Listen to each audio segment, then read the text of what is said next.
है।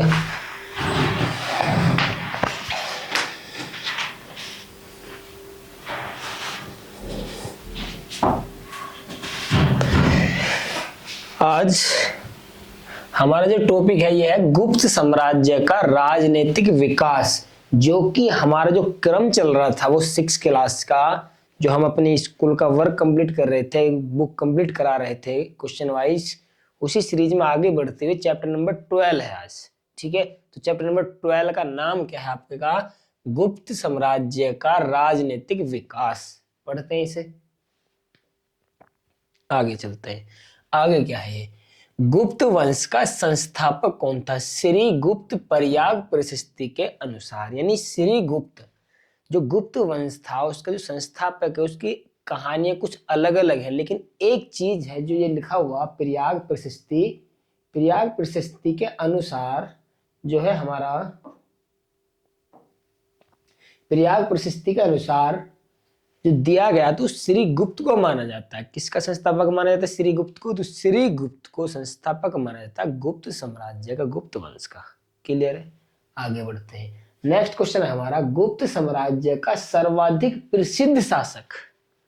अब प्रसिद्ध भी दो तरीके से, तो पॉपुलरिटी ज्यादा हो, एक अच्छा शासक हो। तो प्रसिद्ध जो थे सबसे ज्यादा वो थे चंद्रगुप्त। कौन थे? चंद्रगुप्त। प्रयाग प्रशस्ति के लेखक कौन है, जिसके अनुसार हम कह सकते हैं कि गुप्त वंश का संस्थापक श्री गुप्त है? तो प्रयाग प्रशस्ति के लेखक है समुद्रगुप्त। अब ये समुद्रगुप्त इनका भी नेपोलियन के नाम से जाना जाता है इन्हें भी, है ना। आगे चलते हैं। महाराजा धीराज।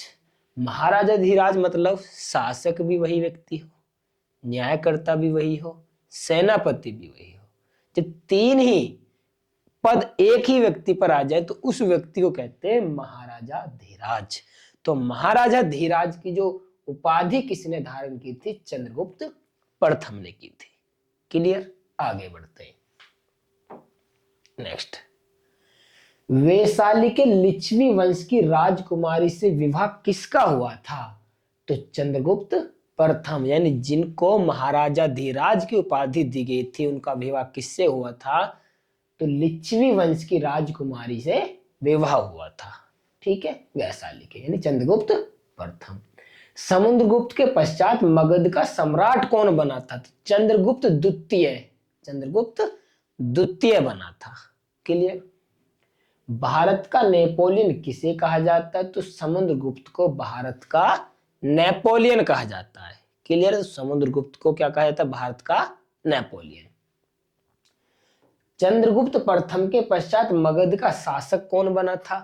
तो समुद्रगुप्त बना था। कौन बना? समुद्रगुप्त।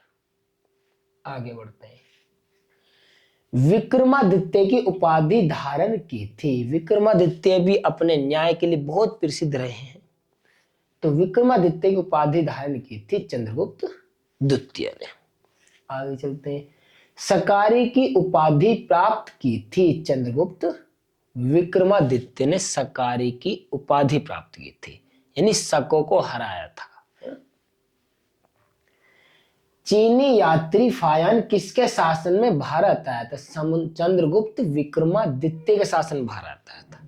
ये चीनी यात्री फायान है, वित्सिंग है ना, वेत्सांग है, ये जो तीन लोग आए थे उनमें से चीनी यात्री फायान का जिक्र है यहाँ पर। तो चंद्रगुप्त विक्रमादित्य के शासनकाल में। गुप्त काल में प्रांतों को कहा जाता था। तो गुप्त काल में प्रांतों को कहा जाता था मुक्ति। क्या कहा जाता था? मुक्ति कहा जाता था। आगे चलते हैं। मुक्ति। जिलों को क्या कहा जाता है? जिलों को विषय कहा जाता है, बट आज के टाइम पे तो कहा जाता है कि आपका विषय कौन सा। मान लिया हम टीचर हैं, हम मान लिया किसी कोचिंग में जाएं, डेमो वगैरह देने के लिए, किसी से बताएं कि हम टीचर हैं, तो जस्ट पहला क्वेश्चन, किस सब्जेक्ट के हो सर आप टीचर? तो ऐसे ही तो विषय जो कहा जाता था पहले किसको कहा जाता था? जिलों को कहा जाता था। गांवों को मिलाकर कहा जाता था। तो गांवों को मिलाकर जिला कहा जाता है। के लिए जिला कहा जाता था गांवों को मिलाकर। कानून के प्रकार थे। तो कानून के दो प्रकार होते थे उस समय, एक तो फौजदारी, दूसरा दीवानी। फौजदारी, और दीवानी। संपत्ति विवाद के जो मुकदमे आते थे उसे क्या कहते थे? हम कहते थे दीवानी मामले। संपत्ति के विवाद में जो हिस्सा बंटवारा था, जो इस तरीके की संपत्ति से रिलेटेड थे सारे मामले, तो उन्हें क्या कहते थे? हम दीवानी मामले कहते थे। आगे चलते हैं। भूमि की उपज का 1/6 भाग कर में दिया जाता था, उसे क्या कहते थे? भाग। क्या कहते थे? भाग। यानी भूमि की उपज का उस समय 1/6 भाग कर के रूप में दिया जाता था। भूमि की उपज से अलग के कर क्या कहलाए? भोग कहलाए। भूमि की उपज से अलग के जो कर कहलाए वो क्या कहलाए? भोग। गुप्त किस धर्म को मानते और पूजा किसकी करते थे? तो गुप्त हिंदू धर्म को मानते थे और शिव की पूजा करते हो, जय हो बाबा की। ठीक है जी। गुप्त काल में सिक्कों का प्रचलन था, तो गुप्त काल में सोने के सिक्कों का प्रचलन था। कैसे सिक्कों का? सोने के सिक्कों का प्रचलन था गुप्त काल में।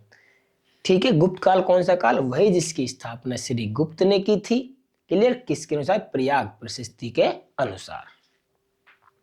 आगे चलते हैं। प्रत्येक शिल्प के संघों को कहा जाता था, तो प्रत्येक शिल्प के संघों को कहा जाता था श्रेणी कहा जाता था। क्या कहा जाता है? श्रेणी। गुप्त काल में शिक्षा की सुविधा थी, तो गुप्त काल में शिक्षा की सुविधा निःशुल्क थी। बहुत अच्छे जी। कैसी सुविधा थी? निःशुल्क थी। निवास भी निःशुल्क, भोजन भी निःशुल्क, शिक्षा भी निःशुल्क। यानी जो पढ़ने वाले बच्चे थे उनकी व्यवस्था भी निःशुल्क थी। सूर्य सिद्धांत के रचयिता कौन थे? तो आर्यभट्ट। आर्यभट्ट किसके सिद्धांत के? सूर्य सिद्धांत के रचयिता। तो बहुत अच्छी किताब है सूर्य सिद्धांत इनके ना। आर्यभट्ट थे, गणितज्ञ थे, खगोल वेत्ता थे। आर्यभट्ट। क्लियर? भारत के बहुत अच्छे फेमस रहे हैं विद्वान। आगे चलते हैं। सूर्य और चंद्र ग्रहण के विषय में सटीक जानकारी प्रदान की थी, तो आर्यभट्ट द्वारा। सूर्य सिद्धांत दिया गया था, उसमें सूर्य ग्रहण और चंद्र ग्रहण की तो बात होनी बनती है, जायज बात है ना। तो आर्यभट्ट द्वारा। दशमलव प्रणाली के अंकों को लिखने की विधि तथा शून्य की परिकल्पना दी आर्यभट्ट ने दी थी। किसने दी थी? आर्यभट्ट ने दी थी। सूर्य सिद्धांत के रचयिता वराहमिहिर। सूर्य सिद्धांत के रचयिता तो कौन थे आपके?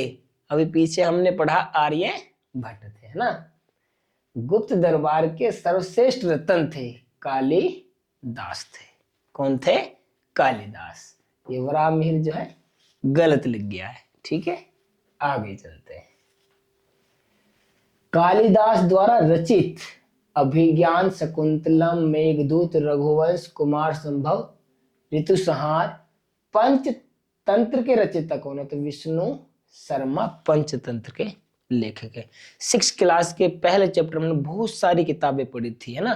जैसे मालविका गनिमित्रम किसने लिखी थी, शुद्रक ने कौन सी लिखी थी, सोमदेव ने कौन सी लिखी थी, क्षेमेंद्र ने कौन सी लिखी थी, बहुत सारी किताब पढ़ी थी। महाभाष्य किसने लिखा, है ना।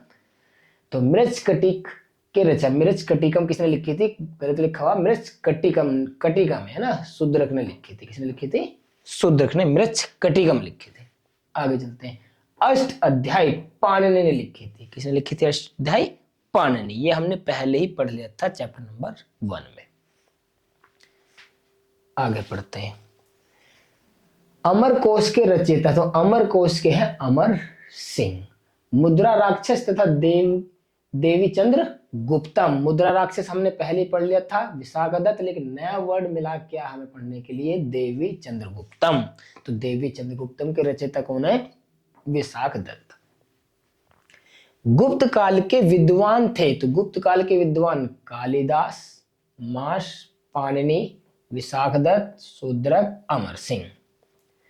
गुप्त काल के चिकित्सक धनवंतरी। बहुत अच्छे विद्वान रहे हैं ना, अपने आप में चिकित्सक रहे हैं ना। आगे चलते हैं। धनवंतरी। गांव का मुखिया कौन होता? गांव का मुखिया होता था ग्रामिक। तो गांव के मुखिया क्या कहते थे? ग्रामिक। गुप्त शासकों ने शासन किया, गुप्त शासकों ने शासन किया लगभग 200 वर्ष। कितने वर्ष? 200 वर्ष। तो गुप्त साम्राज्य लगभग कुछ सेंटेंस हमने कवर करने की कोशिश की, विस्तार से नहीं पढ़ा। पहले हम क्वेश्चन वाइज पढ़ते जा रहे हैं, उसके बाद डिस्क्रिप्शन में पढ़ेंगे। तो हमने सिर्फ वहां से शुरू किया था। गुप्त साम्राज्य की स्थापना किसने की थी? तो श्री गुप्त ने की थी प्रयाग प्रशस्ति के अनुसार। लास्ट में हमने पढ़ा कितने साल शासक किया? तो लगभग 200 साल शासक किया गुप्त साम्राज्य का रहा। क्लियर? That's all. जय हिंद। मिलते हैं नेक्स्ट वीडियो में।